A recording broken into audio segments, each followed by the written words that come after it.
Viral produk wine bersertifikat halal, mengajukan sertifikat untuk produk jus buah. Viral sebuah produk minuman beralkohol wine dengan merek Nabitz yang diklaim telah memiliki sertifikat halal. Unggahan seputar wine halal tersebut salah satunya dibuat oleh akun Twitter ini pada Selasa 25 Juli 2023. Namun pengunggah menuliskan MUI tidak pernah memberikan fatwa halal untuk produk yang berhubungan dengan wine maupun khamar.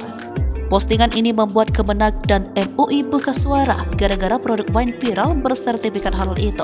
Ketua MUI Bidang Fatwa Asrorun Niam menegaskan, penerbitan sertifikat halal produk wine merek Nabitz seperti dalam unggahan tersebut tidak melibatkan MUI.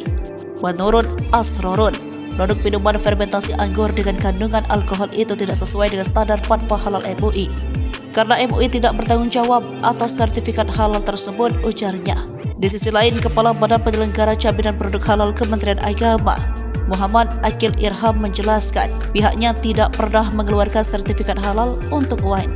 Dia mengatakan berdasarkan data pada sistem Si Halal, produk minuman dengan merek Nabitz memang telah mendapatkan sertifikat halal dari BPJPH Kemenak.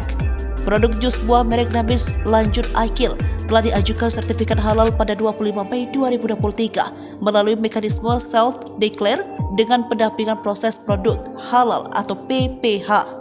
Pengajuan tersebut juga telah diverifikasi dan divalidasi pada tanggal yang sama dengan produk berupa jus atau sari buah anggur.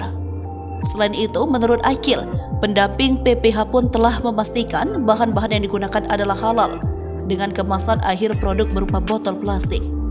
Pelaku usaha juga menyatakan bahwa tidak ada proses fermentasi dalam produk minuman tersebut. Adapun saat ini Akil melanjutkan, BPJPH telah memblokir sertifikat halal untuk produk jus buah anggur Nabitz.